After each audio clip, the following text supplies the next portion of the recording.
وَلَقَدْ يَسَّرْنَا الْقُرْآنَ لِلذِّكْرِ فَهَلْ مِن مُّدَّكِرٍ الحمدللہ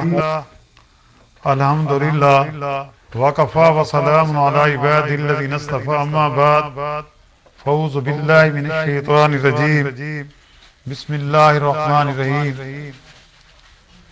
انک لا تہدی من احببت ولکن اللہ یہدی من یشاء هو عالم بالمہتدین۔ اے نبی کریم صلی اللہ علیہ وسلم، آپ جس کو چاہیں ہدایت نہیں کر سکتے بلکہ اللہ جس کو چاہے ہدایت کر دیتا ہے، اور ہدایت پانے والے کا علم بھی اسی کو ہے۔ اللہم صلی علی سیدنا محمد وعلی آلہ وصحبہ وسلم۔ جیسا کہ گزشتہ آیات مبارکہ میں حضرت صلی اللہ علیہ وسلم کی رسالت اور قرآن کریم کی صداقت اور حقانیت کی ایک دلیل یہ دی گئی تھی کہ اہل کتاب میں جو منصف مزاج ہیں وہ کتب سابقہ کی بشارت کی بنا پر قرآن کریم کو اللہ تعالیٰ کی طرف سے نازل کیا ہوا کلام سمجھ کر اس پر ایمان لے آتے ہیں، اور نبی کریم صلی اللہ علیہ وسلم کو اللہ تعالیٰ کا رسول اور پیغمبر اور خاتم النبیین تسلیم کرتے ہیں۔ اسی بنا پر ایسے اہل کتاب کو جو اسلام لے آئیں وہ دور اجر اور ثواب کی انہیں بشارت سنائی گئی کہ وہ دور اجر اور ثواب کے مستحق ہوتے ہیں۔ گزشتہ آیات میں جن اہل کتاب کے ایمان لے آنے کی طرف اشارہ تھا وہ حبشہ کی ایک عیسائیوں کی جماعت تھی جو تقریباً 20 نفر پر مشتمل تھی، جو تحقیق حال کے لیے مکہ معظمہ آئی تھی، اور انہوں نے قرآن پاک کو سن کر اس کے کلام اللہ ہونے کی تصدیق کی اور نبی کریم صلی اللہ علیہ وسلم پر ایمان لے آئے، جس پر قریش کے بعض مشرکین ابو جہل اور اس کے ساتھیوں نے اہل وقت کی بے عزتی کی اور ان کو اسلام قبول کر لینے کے باعث برا بھلا بھی کہا۔ تو مشرکین قریش جو آپ کے رشتہ دار تھے، جو آپ کے قریبی تھے، ان کا تو یہ سلوک اور رویہ کہ اسلام دشمنی میں پیش رسول اللہ صلی اللہ علیہ وسلم کی تکذیب میں پیش اور بہر کے ملک سے آنے والے قرآن کریم کی صداقت پر ایمان لامیں، نبی کریم صلی اللہ علیہ وسلم کی رسالت کو تسلیم کر لیں، تو اس چیز سے نبی کریم صلی اللہ علیہ وسلم کو تباً رنج ہوتا تھا، اور ان قریش میں سے بھی بعض آپ کے ایمان لے آنے کے بڑے خواہش مند تھے۔ تو بحکم قرآنی جب آپ نے تبلیغ اسلام کا آغاز کیا اور اپنے گھر والوں سے کیا اور پھر قریب ترین رشتہ داروں کو دعوت دی، تو پھر ان میں اکثریت نے آپ کی مخالفت کی۔ تو اس آیات میں یہ بھی ہے کہ انک لا تہدی من احببت ولکن اللہ یہدی من یشاء هو عالم بالمہتدین۔ مقصد کیا ہے کہ اے میرے نبی کریم صلی اللہ علیہ وسلم، اگر یہ لوگ ایمان نہیں لاتے تو آپ رنج نہ کریں، یعنی آپ جس کو چاہیں ہدایت نہیں دے سکتے بلکہ اللہ جس کو چاہے ہدایت دیتا ہے، اور ہدایت پانے والے کا علم اللہ کے پاس ہے کہ کس کو ہدایت ملنی ہے کس کو نہیں ملنی۔ تو یہ پارہ 20واں سورۃ القصص کی یہ 56 آیات آج اس کی تلاوت کی گئی ہے، اور اس کا ترجمہ بھی ساتھ کیا گیا ہے، آج اسی کے بارے میں ہے، اور انشاءاللہ کل بھی اسی آیات کے بارے میں مزید تفسیر بیان کی جائے گی۔ تو اب جب آپ نے تبلیغ کا آغاز اپنے گھر والوں سے کیا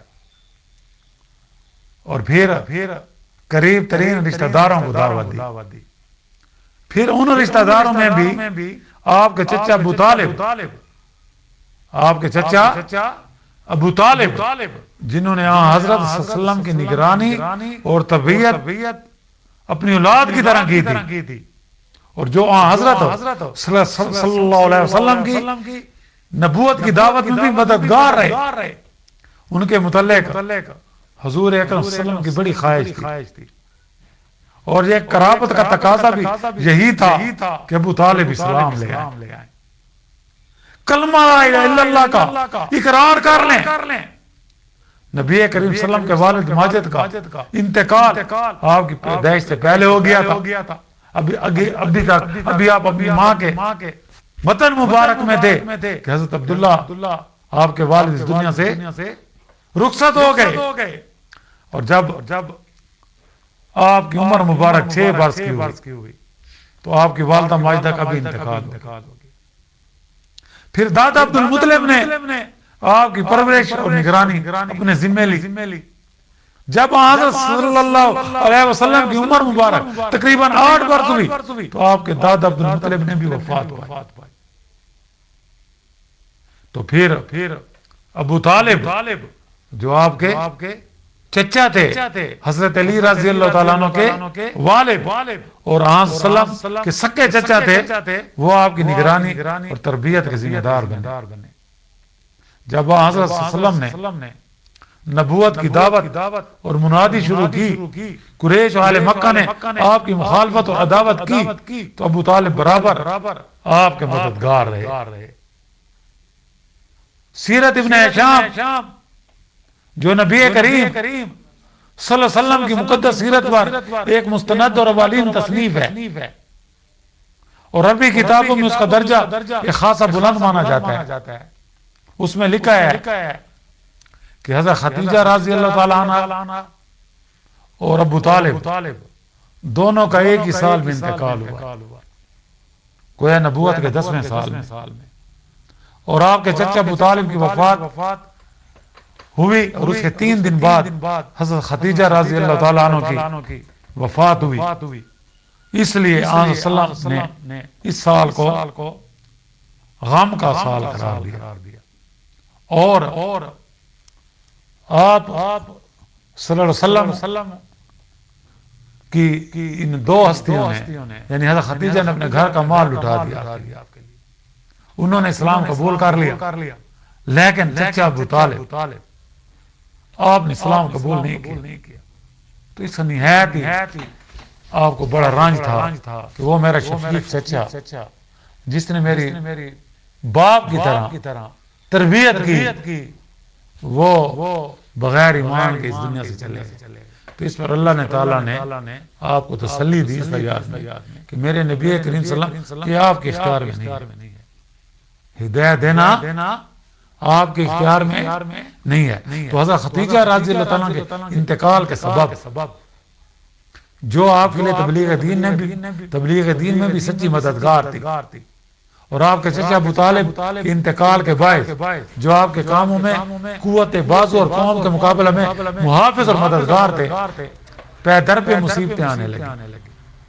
جب ابو طالب کا انتقال ہوا تو قریش کے لیے رسول اللہ صلی اللہ علیہ وسلم کو تکلیف دینے کے ایسے مواقع میسر آ گئے کہ ابو طالب کی زندگی میں ان کی امید نہیں ہو سکتی تھی، کیونکہ ابو طالب قوم کے سردار تھے، بنی ہاشم کے سردار تھے، تو ان کو جرأت نہیں ہوتی تھی۔ ایک دفعہ ایک شریر نے آپ کے سر پر کیچڑ ڈال دی، تو آپ اسی حالت میں گھر میں تشریف لائے، تو صاحبزادیوں میں سے ایک صاحبزادی اٹھی اور آپ کے سر مبارک کو کیچڑ سے دھونے لگی اور روتی جاتی تھی۔ تو رسول اللہ صلی اللہ علیہ وسلم ان سے فرماتے جاتے تھے لا تبکی یا بنیا فإن اللہ مان وباکا، اے میری پیاری بیٹی رو مت، اللہ تعالیٰ تیرے باپ کا محافظ ہے۔ اور اس اسنا میں اب یہ بھی فرماتے جاتے کہ ابو طالب کے مرنے تک قریش مجھ سے ایسا کوئی برتاؤ نہ کر سکے جو آج مجھ سے برتاؤ ہو رہا ہے۔ آگے لکھا ہے ابو طالب جب بیمار ہوئے، ان کی بیماری کی خبر قریش کو ہوئی، تو ان میں سے بعض نے کہا کہ حمزہ اور عمر دونوں نے اسلام قبول کر لیا تھا۔ قریش کے تمام قبیلوں میں محمد صلی اللہ علیہ وسلم کی تبلیغ پھیل چکی تھی. ہمیں چاہیے کہ ابو طالب کے پاس جائیں کہ وہ اپنے بھتیجے سے ہمارے متعلق کوئی عہد لیں اور ہم سے کوئی عہد لے کر انہیں دیں، کیونکہ ہمیں اس بات کا خوف ہے کہ یہ لوگ ہماری امارت چھین لیں گے. یہ جو قریش مکہ کے سردار تھے جیسے ابو جہل، عتبہ، عتیبہ، یہ اسلام اس وجہ سے بھی قبول نہیں کرتے تھے کہ یہ سمجھتے ہماری سرداری ختم ہو جائے گی اسلام قبول کرنے سے. چنانچہ ابو جہل، امیہ بن خلف، عتبہ، سفیان اور ان کے علاوہ قوم کے اور سربردہ افراد بھی تھے. ان لوگوں نے کہا کہ اے ابو طالب، آپ سے جیسے ہمارے تعلقات ہیں آپ خوب جانتے ہیں، اب آپ کے پاس وہ چیز آ چکی ہے جسے ہم دیکھ رہے ہیں اور ہمیں آپ کے متعلق مر جانے کا خوف ہے. کیونکہ جب انسان کا آخری وقت ہوتا ہے تو سکرات موت سے آگے والوں کو بھی کچھ نہ کچھ اندازہ ہو جاتا ہے. آپ کے بھتیجے اور ہمارے درمیان جیسے تعلق ہیں ان سے بھی آپ واقف ہیں، اس لیے انہیں بلائیے اور ان کے لیے ہم سے عہد لیجیے اور ہمارے لیے ان سے عہد لیجیے کہ وہ ہم سے دستکش رہیں، یعنی ہماری مخالفت نہ کریں، اور ہم ان سے دستکش رہیں یعنی ہم اس کی مخالفت نہیں کریں گے. ابو طالب نے آپ صلی اللہ علیہ وسلم کو بلوایا. آپ آئے تو آپ سے کہا ہے میرے بھائی کے بیٹے، یہ لوگ تمہاری قوم کے سربراہ آوردہ افراد ہیں، سردار ہیں، تمہارے لیے جمع ہوئے ہیں، کچھ عہد تم سے لیں اور کچھ تمہیں دے. تو رسول اللہ صلی اللہ علیہ وسلم نے فرمایا بہت اچھا، ایک بات کا تم مجھے کول دو. نبی کریم صلی اللہ علیہ وسلم نے کیا فرمایا؟ ایک بات کا تم مجھے کول دو.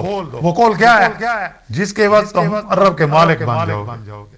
نبی کریم صلی اللہ علیہ وسلم نے فرمایا، اور اس کے سبب سے عجم بھی تمہاری اطاعت کرنے لگیں گے. ابو جہل بولا بہت اچھا، تمہارے باپ کی قسم ایک نہیں 10 باتوں کا کول لو. رسول اللہ صلی اللہ علیہ وسلم نے فرمایا تم اقرار کرو لا الہ الا اللہ، یعنی یہ کہہ دو کہ اللہ کے سوا کوئی معبود نہیں. اگر تم یہ کہو گے اور اس کے سوا جس کی بھی تم پرستش کرتے ہو اسے چھوڑ دو گے، اس پر وہ تالیاں بجانے لگے اور اس کے بعد کہا واللہ ان باتوں سے جو تم چاہتے ہو ہم کسی بات پر بھی یہ شخص تمہیں کول دینے والے نہیں. یعنی انہوں نے صاف انکار کر دیا، بس چلو اپنے بڑوں کے دین پر چلتے رہو. پھر وہ لوگ ادھر ادھر چلے گئے.